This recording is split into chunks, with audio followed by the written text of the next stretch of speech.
세상이 살기가 어려우면 메시아를 기다립니다. 어느 사회나 마찬가지죠. 지금 우리가 사는 사회도 마찬가지. 너무나 삶이 힘들면 메시아를, 구세주를 기다리게 마련입니다. 그러니까 그 당시에 너무나 삶이 어려웠기 때문에 모든 사람들이 메시아 그리스도를 기다렸습니다. 그래서 여기저기서 우후죽순처럼 내가 메시아다 하는 사람들이 굉장히 많이 일어났었죠. 그 시대 자체가 그랬습니다. 지금으로부터 2000년 전 이스라엘 사회는 여기저기 우후죽순으로 내가 메시아라고 얘기하는 자칭 메시아들이 참 많이 일어났더랬습니다.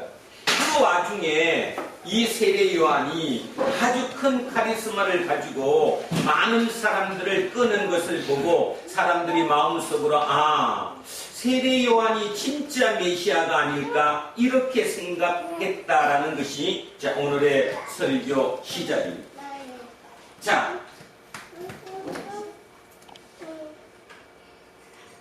백성들이 바라고 기다림으로 모든 사람들이 요한을 혹 그리스도신가 신중에 생각하니, 마음속으로 생각하니 그 말이죠. 마음속으로 혹시 요한이 그리스도가 아닐까? 자, 이렇게 생각했다는 거예요. 앞에도 다시 보면 백성들이 바라고 기다림으로 너무나 삶이 피폐하고 어렵기 때문에 많은 사람들이 메시아를 기다렸는데 그 메시아를 기다리는 그 중에 요한이 혹시 그리스도가 아닌가 생각하니, 자, 16절.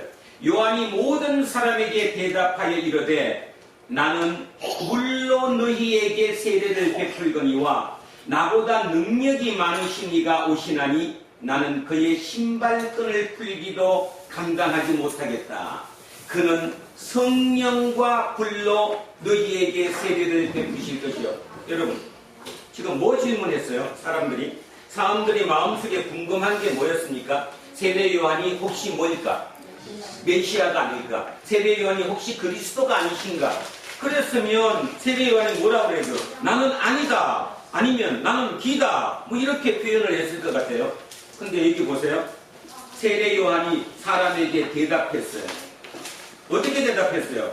내가 기다 아니다 그렇게 대답한 게 아니라 나는 물로 너희에게 세례를 준다. 자, 오늘 어쩌면 오랫동안 다녔었던 분들의 머리가 또 한 번 깨질지도 모릅니다. 잘 한번 들어보십시오. 어차피 성경은 해석입니다.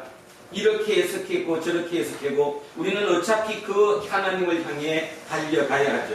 자, 다시 얘기하면 요한이 대답을 했어요, 사람한테. 근데 즉답을 한 게 아니라 나는 그리스도다, 나는 그리스도 아니다 이렇게 대답한 게 아니라 은유해서, 비유해서 이렇게 얘기했죠. 나는 물로 너희에게 세례를 준다. 그런데 새로 오실 그리스도는 성령과 불로 세례를 준다. 차이가 무엇입니까? 그리스도와 그리스도가 아닌 차이. 그리스도는 뭐와 뭘로 세례를 준다? 불과 성령. 성령과 불로 세례를 준다. 그런데 누구는? 세례 요한은 뭘로 준다? 물로 준다. 결론적으로 인간이 줄 수 있는 세례는 무슨 세례고? 물세례고. 오직 하나님만이, 주님만이 주실 수 있는 세례가 뭐다? 성령 세례, 불세례다 이 말이죠. 그러면 여러분, 물세례와 성령 세례가 어떻게 틀릴까요? 물세례는 인간이 줄 수 있는 거고 물세례를 받으면 도덕적인 변화가 일어납니다. 도덕적인 변화. 자, 세례 요한이 세례를 받고 난 뒤에 세례의 성령의 세례의 열매 세 가지를 얘기했잖아요. 자, 한 번 더 복습해 보자고요. 세 가지. 첫째 뭐 한다고요? 두 버릇은 뭐 해주고? 나눠주고. 음식도 많으면 뭐 해주고? 나눠주고. 그 다음에 세리에게는 법으로 정한 예는 받지 말고 법을 지키고 양심을 지키고. 세 번째 뭐는? 권력을 뭐하라? 남용하지 말라. 강탈하지 말라. 군인이 힘을 이용해서 무력으로 빼앗지 말라. 이런 게, 이게 어떤 곳이에요? 그곳이 살만한 곳이잖아요. 그러니까 사람이 할 수 있는, 인간이 할 수 있는 얘기가 바로 물세례라는 것입니다. 물 세례는 인간이 줄 수 있을 뿐더러 물 세례를 통해서 세상을 살만한 곳으로 만들 수 있다라는 거죠. 그러면 좋은 거 아닙니까? 좋은 거잖아요. 당연히 그런 세례를 받고 그 세계를 우리가 만들어야 되잖아요. 그런 곳이 어떤 곳입니까? 바로 이사야 40장 3절 이하에서 말씀했던 자, 굽은 곳이 어떻게 되고? 곧아지고, 그 다음에 높은 산과 낮은 산이 어떻게 지고? 평평해지고, 그죠? 골짜기가 어떻게 되고? 높아지고, 이 모든 게 평평해지는 진짜 살만한 곳이 되는 곳, 그곳이잖아요. 그곳. 그 세례 요한이 얘기했던 그곳이 좋은 곳 아니에요? 그러니까 그런 면에서 따지면 세례 요한의 세례는 우리가 이 땅을 살아가면서 우리가 해내야 할, 우리가 이루어야 할 세례라고 생각합니다. 그런데요, 그리스도는 요한은 그렇게 생각하지 않는 거예요. 내가 주는 거는 물 세례야. 그렇지만 내가 아닌 그리스도가 주는 세례는 성령과 불 세례다. 그러면 이제 우리는 성령 세례가 뭐고 불 세례가 뭔가에 대한 생각을 해봐야 돼요. 성령 세례와 불 세례는 이퀄이죠. 이퀄. 같다는 것입니다. 성령 세례가 곧 불 세례다. 그러면 성령 세례는 뭐냐? 성령 세례는 도덕적인 변화를 원하는 것이 아니라 존재론적인 변화가 일어나는, 내 존재론의 변화가 일어나는. 어렵죠? 존재론이란 말이 나오니까. 여러분, 존재론이라는 게 뭘까요? 존재가 뭡니까? 존재는 내가 어떻게 해서 인간이 어떤 노력에 의해서 어떤 의지를 가지고 만들어낼 수 없는 영역, 존재라는 영역은 오직 신만이, 하나님께서만이 주실 수 있는 영역, 인간의 범위 밖에 있는 영역, 이 영역을 존재론이라고 얘기합니다. 그러니까 나는 내 존재론에 대해서 내가 어떻게 할 수 없는 거죠. 내가 노력을 한다거나 내가 애써가지고 내 존재가 바뀌지 않는다는 겁니다. 성령 세례는 뭐냐? 성령 세례는 존재론적인 변화가 일어나는 거예요. 존재론적인 변화. 그래도 조금 어려우면 설명을 하나 더 붙이겠습니다. 여기 성령 세례와 무슨 세례가 같다고 그랬어요? 불세례. 여러분, 물은 어떻게 돼요? 물로 세례를 주면 물은 우리를 무엇밖에 못해요? 씻어내는 것밖에 못하죠. 깨끗하게 씻는 것밖에 못해요. 불은 어떻습니까? 태워요. 태우니까 어떻게 돼요? 존재가 없어져요. 존재가 변해잖아요. 불은 우리를 완전히 없애버릴 수 있어요. 존재 자체가 변할 수 있는 거죠. 불세례는 물과 불은 하늘과 땅 차이라는 거죠. 진짜 하늘과 땅 차이. 불은요, 완전히 나를 변하게, 질적인 변화를 가져오는 거잖아요.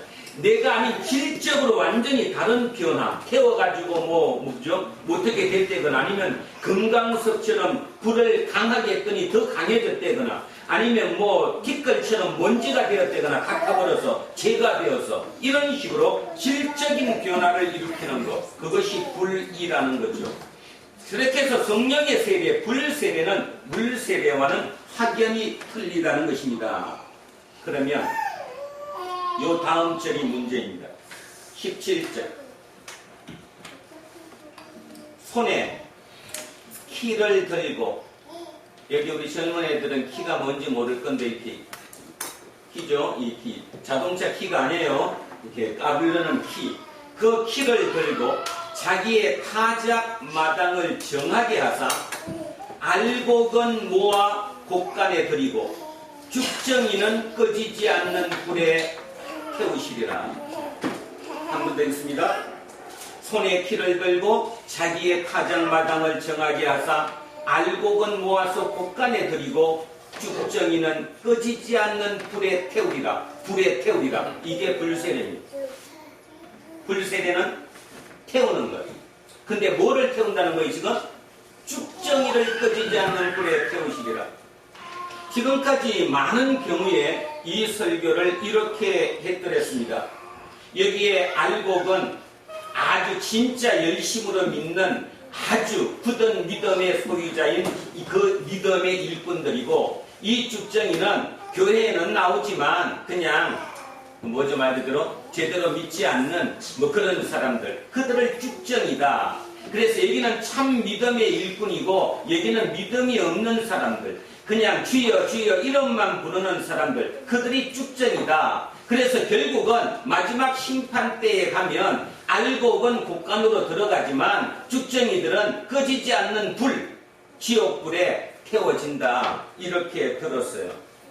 저도 처음에는 어느 정도 그것에 일리가 있다라고 생각했습니다. 최근에 들어와서 생각이 바뀌었습니다. 아, 그렇다면 문제가 있다. 왜 문제가 있죠? 심판 때에 가서 알곡과 쭉정이는 태워버린다면 그러면 그 안까지는 뭐냐는 거예요. 자, 16절 다시 한번 읽겠습니다. 16절의 마지막 다시 읽으면 그는 그리스도 그는 성령과 불로 너희에게 세례를 베푸실 것이요. 성령과 불로 세례를 베푸시는데, 자 17절에 그 불이 뭐냐는 겁니다. 그 불이 손에 키를 들고 자기의 타작마당을 정하게 하사 알곡은 모아서 곳간에 들이고 쭉정이는 꺼지지 않는 불에 태우시리라. 이 불이잖아요. 우리 속에 두 개가 다 있는 거예요. 여러분 속에 알갱이도 있고 뭐도 있어요? 쭉정이도 있는 거예요. 그러면 내가 완전한 구원을 받으려면, 완전한 구원은 뭐냐? 참된 생명을 얻는 거거든요. 진짜입니다. 구원이 뭐라고요? 영생을 얻는 건데, 영생은 참된 생명입니다. 거짓 생명이 아니라 참된 진짜 생명, 그 생명을 영생이라고 그러는데, 그 생명을 얻는 게 언제 얻느냐 하면 바로 이때 마지막 심판 때에 얻는다는 거예요. 왜? 뭐가 없어지니까? 쭉정이가 태워지니까. 내 쭉정이가 태워지고 진짜 알곡만 남으니까 그때 나는 진정한 영생, 참된 생명을 얻게 된다는 거죠. 그러면 지금은 어떻습니까? 우리는 이 땅에 사는 이 동안만큼은 아직도 내 속에 뭐가 있어요? 쭉정이와 알갱이가 같이 있죠. 뭐 어떤 사람은 여러분 이럴 수도 있습니다. 나는 아무리 봐도 알갱이는 없는 것 같아. 쭉정이밖에 없는 것 같아. 그럼 심판 때 나는 쭉정이가 다 타버리면 난 아무것도 없는 거 아니야? 그렇게 생각하실지도 모르겠죠. 그런데 그런 염려는 없어도 될 것 같습니다. 왜냐하면 예수님의 창조 능력은 뭐의 능력보다 크니까? 심판의 능력보다 훨씬 크니까요.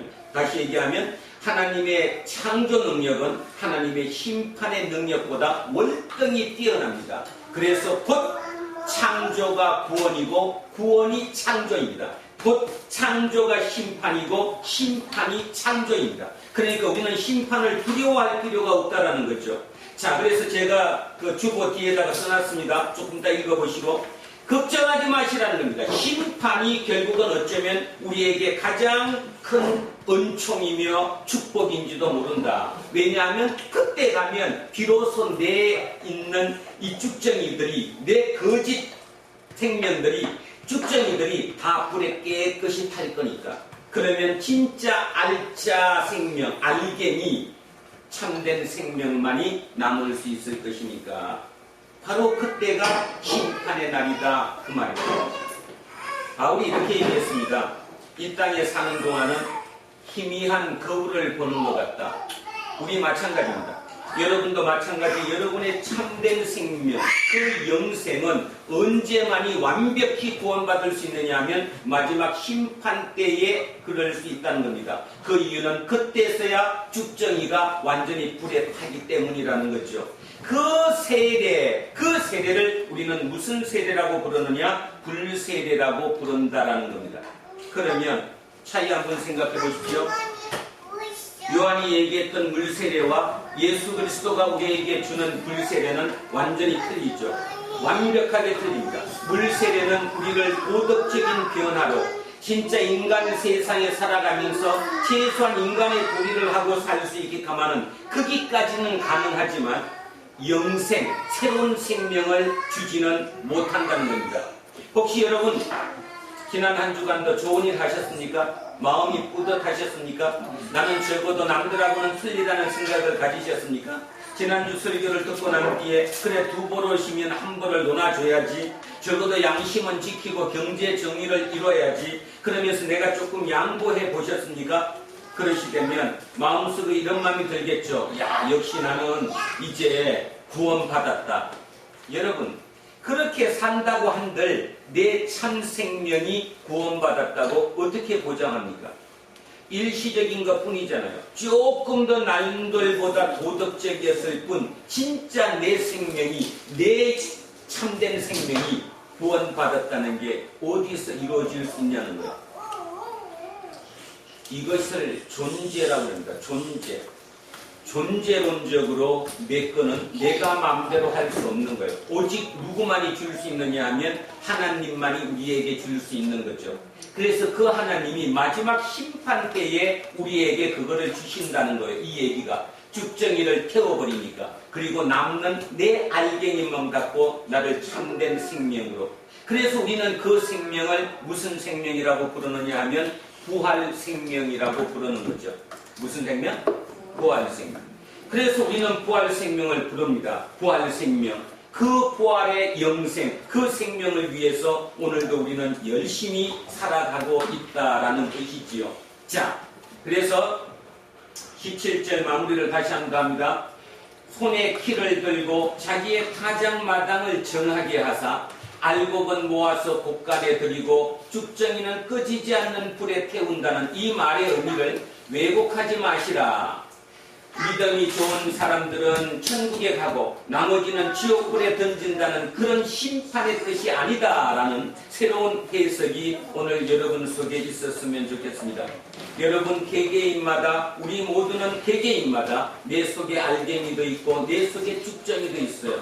인간이 이 땅에 살아가는 동안 그 죽정이를 내 스스로 다 버릴 수가 없다는 겁니다. 다 죽정이를 없앨 수 없다는 거죠. 그래서 우리는 날마다 이비일비합니다. 어떤 날은 기분이 좋았다가 또 어떤 날은 기분이 나쁘고, 어떤 날은 굉장히 행복감을 느끼다가 어떤 날은 또 우울감에 휩싸이기도 합니다. 왜냐하면 우리는 죽정이를 완벽히 내 스스로 버릴 수 없기 때문입니다. 그러면 그걸 버려주는 분, 그것이 무슨 세대라는 거예요? 불세대. 그 불세대로 예수님만이 나를 태워서 없애주는 거예요.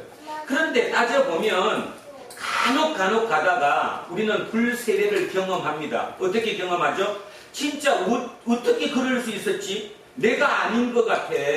옛날에 나는 절대로 그러지 않았는데 내가 좀 변했어. 생각도 변하고 마음도 변하고, 옛날 같으면 막 열받고 난리를 피웠을 텐데 어떤 날 보면 그냥 웃으면서 그럴 수도 있지 하고 넘어가는 걸 보면 내 속에 있는 많은 죽정이들이 없어진 걸 발견하게 되죠. 이것이 무슨 세대냐 하면 무슨 세대라고요? 불세대라는 겁니다. 성령 세대라는 것은 그런 세대를 의미한다. 그래서 물세대와 불세대는 완벽히 틀린다. 도덕적으로 조금 세상에 더 잘 살 수 있는 것은 물세대지만 물세대로 영생을 얻을 수는 없다. 물세대로 우리의 생명 자체가 바뀔 수는 없다. 그러나 불세대, 성령 세대만으로 우리는 새로운 존재가 될 수 있다. 그래서 사도 바울은 뭐라고 얘기했습니까? 사도 바울은 새로운 피조물이라고 불렀어요. 여러분은 그 용어를 너무 많이 들어서 그냥 듣고 넘어가시지만 깊이 한번 생각해 보십시오. 여러분 스스로가 무슨 물이라고요? 새로운 피조물이래요. 새로운 피조물. 존재론적으로 완전히 새롭게 바뀐 거예요. 질적으로 바뀌었다는 겁니다. 형태만 바뀐 게 아니라 질적으로 완벽히 바뀐. 그래서 새로운 피조물. 그러니까 어떤 고백도 하죠. 사도 바울은 이런 고백을 합니다. 자기가 새로운 피조물을 깨닫고 난 뒤에 고백이 뭐냐 하면 세상의 절대적인 것은 오직 예수 그리스도와 나하고 관계뿐이구나. 예수 그리스도와 나와 관계만이 절대적이지 나머지 세상의 그 모든 것은 다 상대적이구나. 여러분, 절대적인 게 나오면 상대적인 것은 다 별 볼 일 없어지죠. 그래서 사도 바울은 이렇게 고백을 했습니다. 자기의 쌓은 모든 스펙, 자기 세상에 있던 모든 지식, 이거를 뭘로 여긴다고요? 배설물로 여긴다고. 그 말의 의미가 무슨 뜻이겠어요? 상대적이라는 거예요. 절대적인 것이 아니라는 거예요. 그 지식이 나의 절대적인 게 아니라는 겁니다. 모든 게 상대적이라는 거예요. 그것이 바로 사도 바울이 사도 바울 되게 했다라는 것입니다. 지난 우리 2년 가까이 왔던 사도행전을 통해서 우리는 바울에 대해서 많이 듣고 배웠습니다.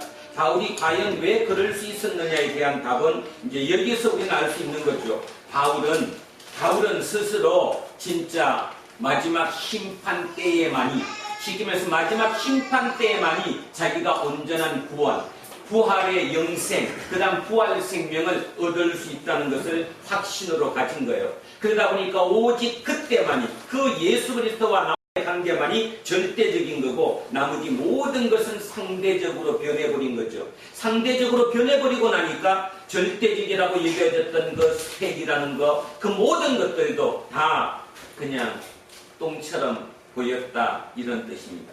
자, 그래서 죽정이는 꺼지는 불에서다. 자, 또 그 밖에 여러 가지로 권하여 백성에게 좋은 소식을 전하였으나, 자, 세례 요한입니다. 세례 요한이 설교를 하는 거예요. 세상에 관한 여러 소식, 좋은 소식을 설교를 했습니다. 19절.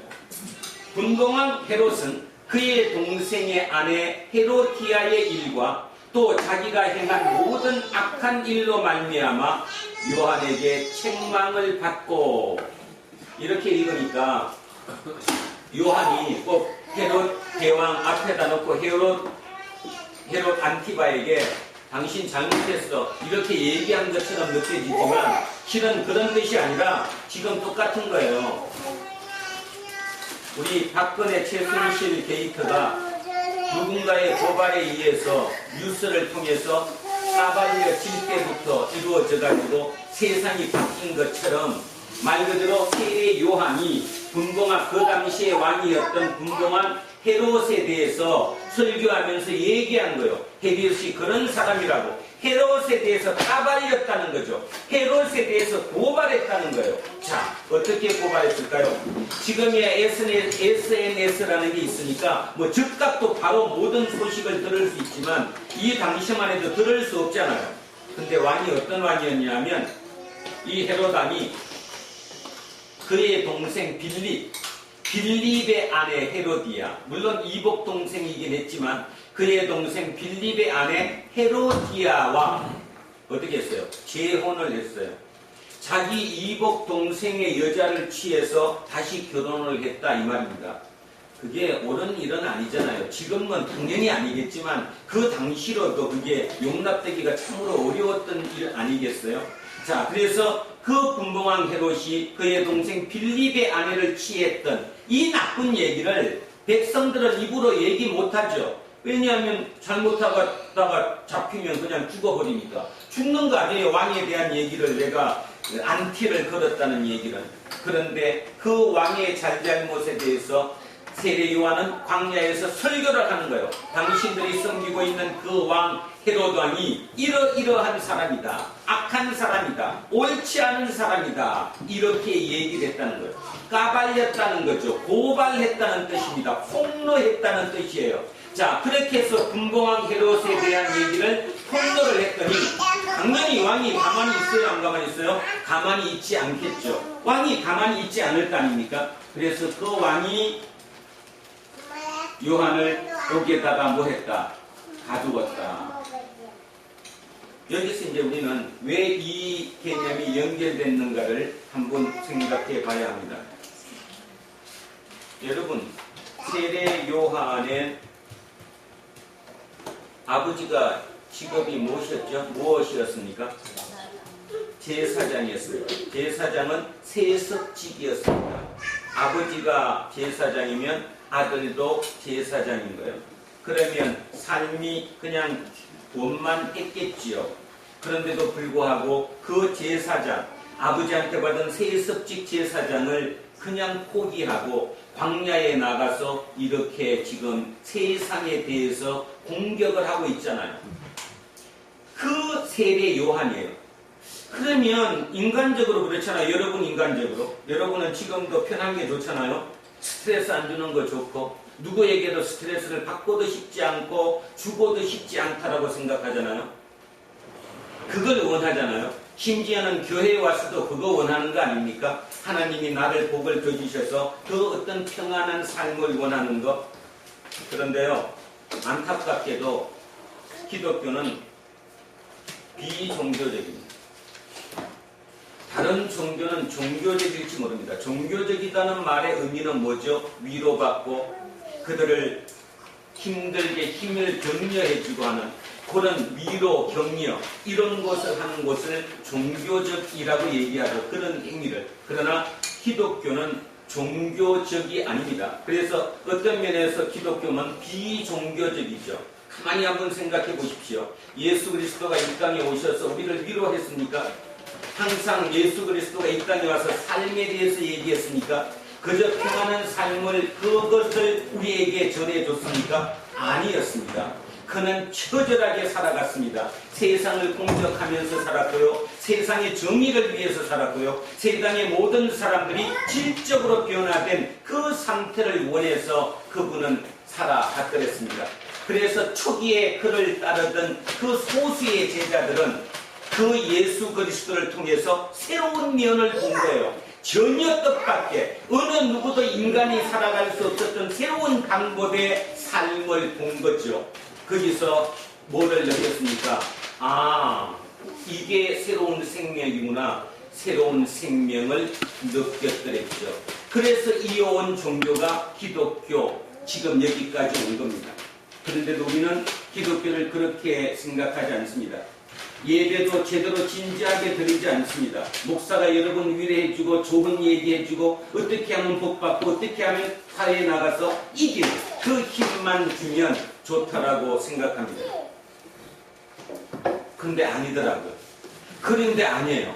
그래서 간혹 가다가 협박합니다. 그렇죠? 목사가 협박하잖아요. 자, 아까 17절처럼 알곡과 쭉정이로 나눠져서 당신들 잘못하면 나중에 쭉정이로 지옥불에 던져진다. 하나님은 협박하지 않습니다. 왜냐하면 하나님은 여러분의 진짜 생명, 그 참된 생명을 어떻게 살릴까에 대한 게 모든 포커스가 맞춰져 있기 때문이지요. 자, 그래서 오늘 다시 한번 저는 이런 생각합니다. 세례 요한이 자기의 모든 기득권을 버리고 저렇게 살 수 있었던 가장 큰 원인이 뭐였을까? 아, 본인은 알았다. 어떤 면을 알았냐 하면 자기가 줄 수 있는 세례는 물세례밖에 줄 수 없지만 말 그대로 물세례는 인간이 줄 수 있는 것으로 그냥 도덕적인 변화를 일으키는 데까지 밖에 할 수 없지만 메시아, 그리스도, 예수 그리스도 하나님께서 이 땅에 오셔서 우리에게 주는 그 세례는 성령 세례고 불세례다. 성령 세례라는 말은 진짜 영생, 새로운 생명을 주는 질적인 변화의 세례이며 동시에 불의 세례다. 불의 세례는 쭉정이를 태우는 세례. 내 스스로 쭉정이를 태울 수 없지만 하나님께서 그 쭉정이를 태워줌으로 말미암아 나를 새로운 생명으로 구원시켜 주신다는 그것을 누가 알았을까요? 헤롯은 깨달은 거죠. 헤롯이 그걸 깨달았기 때문에 이 삶을 살 수 있었던 거지. 여러분처럼 그런 깨달음이 없이 그냥 무턱대고 힘든 길, 남한테 주목받으니까 남의 손뼉을 쳐주니까 거기에 그냥 흥겨워서 내가 이 길을 갔을 거라고 생각할 수는 없잖아요. 바로 헤롯은 자기가 자기 입으로 표현한 것처럼 나는 물로 밖에 세례를 줄 수 없지만 하나님은 우리에게 성령과 불로 세례를 준다는 사실을 명확히 이해하고 있었습니다. 그래서 그 이해했기 때문에 그는 이 길을 갈 수 있었고 이렇게 이 땅의 삶을 마무리할 수 있었다는 거죠. 자, 21절 갑니다. 백성들이 다 세례를 받을세 예수도 세례를 받으시고 기도하실 때에 하늘이 열리며, 여기서 이제 우리는 모순점에 하나 걸립니다. 예수가 그리스도라면 그리스도는 세례를 받을 필요가 없잖아요. 왜냐하면 죄인이 아니니까. 그리스도인데 예수가 왜 세례를 받았을까? 여기서 이제 우리는 하나를 기억하고 넘어가야 합니다. 예수님은 온전한 인간이시면서 온전한 신이셨어요. 왜 이 얘기를 하느냐 하면 사람들이 이렇게 착각해요. 혹시 예수님은 반은 인간이고 반은 신인가? 반인 반신. 예수님은 반인 반신이 아니라 예수님은 철저하게 100% 인간이고 또 철저하게 100% 신이셨어요. 이거를 인간이 이해하는데 참 많은 시간이 걸렸더랬죠. 그래서 지금은 우리는 그렇게 믿습니다. 아, 예수님은 참 신이며 참 인간이었다. 고로 100% 참 인간이었기 때문에 인간과 똑같이 모든 고통과 모든 과정을 거쳐야 했죠. 그래서 세례를 받으신 것입니다. 예수님도 세례를 받으신 거예요. 예수님도 신으로서 받은 게 아니라 철저한 100% 인간으로서 세례를 받았다는 겁니다. 이 세례가 무슨 세례예요? 물세례죠. 물세례. 자, 여기서 이제 우리는 답을 하나 얻을 수 있는 거예요. 아, 그러면 성령 세례만 받으면 되지 뭐 하려고 물세례를 받을까? 그거 안 받아도 뭐 아무 관계 없는 거 아니야? 어차피 뭐 성령 세례를 받으면 내가 온전한 새로운 생명으로 구원을 받을 수 있을 것인데 뭐 하려고 물세례를 받을까? 그런데 성령 세례는 언제 일어나요? 심판 때. 마지막 심판의 그 순간에 불세례를 통해 죽정이가 태워짐으로 내가 온전해지는 거잖아요. 그러면 그때까지 마지막 심판이 되기 전까지 내가 이 땅에 사는 동안만큼은 누구를 기준으로 살아야 될까요? 물세례를 기준으로 살아야죠. 예를 들면 어떻게 두보로서 나눠주고 그래도 음식물이 조금 더 많은 사람은 논아주고 그 다음에 세리처럼 법을 어기면서 하지 않고 꼭 적법하게 경제 정의를 일으키고 그 다음에 군인처럼 힘을 가지고 무력으로 강탈하지 말고 이렇게 인간으로서 살아가는 모든 방법을 우리는 이 땅에 사는 동안 지켜야 된다는 것입니다. 그러니까 결론, 우리가 이 땅에 사는 동안은 무슨 세례를 통해 사는 거고 물세례를 기준으로 사는 거고 내가 이 땅을 떠난 마지막 심판 때에 가면 내 속에 있던 알고미와 죽정이를 구별해서 온전한 100% 새로운 영생으로 새로운 참된 생명으로 구원받는 것, 그것이 불세례이고 그것이 성령세례다라는 것입니다. 자, 그런 의미에서 예수 그리스도께서도 물세례를 받으셨다는 사실을 명심해야 됩니다. 100% 인간으로 사셨던 이분도 인간으로 사는 동안 이 세례를 받으셨어요. 자, 그랬더니 성령이 비둘기같이 형체로 그의 위에 강림하시더니 하늘로부터 소리가 나기를 너는 내 사랑하는 아들이라 내가 너를 기뻐하노라 하시니라. 아멘. 자, 오늘 물세례, 불세례, 생명의 완성, 이 제목을 머릿속에 꼭 한 번쯤 기억해 주셨으면 합니다. 우리가 이 땅에 와서 물세례를 먼저 받습니다. 인간에게 물세례를 받죠. 물세례를 받는 목적은 어떤 도덕적인 변화를 일으키기 위해서입니다. 우리가 이 땅에 예수쟁이로 산다는 것은 남들보다 도덕적으로 거룩해야 한다는 거죠. 그러나 그것만으로 우리는 구원받을 수는 없습니다. 왜냐하면 도덕적으로 산다는 것은 꼭 우리만이 아니라 다른 불교 신자들도 아니면 심지어는 휴머니스트들도 인간적으로 살거든요. 철학자들도 철저한 인간적으로 살거든요. 그래서 물세례만이 아니라 우리가 온전한 구원은 불세례를 통해서 받는다. 불세례는 마지막 심판 때에 일어날 건데 그때 알곡과 쭉정이를 불에 태워버리듯이 내 속에 있는 쭉정이를 불에 태우고 나면 나는 온전한 영생, 온전한 참된 생명, 진짜 알곡 같은 그 생명으로 나는 구원받을 수 있을 것이다. 그래서 우리는 어떤 면에서 심판은 축복이지 저주가 아니다. 두려워하지 말라. 이 마음과 이 생각을 우리가 가지고 있다면 불세례를 통해서 내 생명이 완성되는 거구나. 이것이 우리 삶의 끝이구나. 이런 생각을 가지고 있다면 우리는 두려움이 많이 없어질 것이고 걱정, 근심에서도 벗어날 가능성이 상당히 높으며 우울에서도 벗어날 수 있다는 것입니다. 이런 삶, 이 삶이 실제적인 예수쟁이의 삶이라는 거죠. 이렇게 살다가 보면 여러분이 원하고 있는 이 땅에서의 삶, 이 땅에서 남보다 조금 더 걱정 근심 없이 살 수 있는 그런 삶도 여분으로 그에 따르는 플러스 알파로 우리 모든 삶에 이어질 수 있다는 사실을 믿는 저와 여러분 되었으면 참으로 좋겠습니다. 항상 세상의 모든 과정을 보면 태도의 문제죠. 내가 어떻게 반응하고 어떤 태도를 보이느냐에 따라 그 결과가 변해지는 것처럼 하나님께서는 우리에게 정해주신 거예요. 너는 물세례를 받고 그걸로 구원을 받을 수는 없지만 성령 세례와 불세례를 통해 내가 너를 온전히 구원하겠다. 그래서 너의 생명이 그때 마지막 완성될 거다. 그 사실을 믿는 그 믿음으로 내 이 땅의 삶을 온전히 건대면 우리의 삶은 진짜 예수쟁이의 삶으로 거듭날 수 있을 것입니다. 그것이 질적인 변화라는 사실, 그것이 진정 구원이라는 사실 명심하면서 다음 한 주간에 세상 나가서 모든 삶을 살 때 어떤 경우가 닥치든 간에 그 경우에서 진짜 구원받은 사람, 다시 얘기하면 성령 세례 받은 사람, 불세례 받을 사람으로서의 자기 자신을 잊지 않고 살아가는 저와 여러분이 되시기를 주의 이름으로 축원드립니다. 기도하겠습니다. 하나님, 오늘도 아주 중요한 하나님의 말씀을 들었습니다. 물세례, 불세례를 통해 온전히 내 생명이 완성되는 사실을 깨닫게 해주셔서 참으로 감사합니다.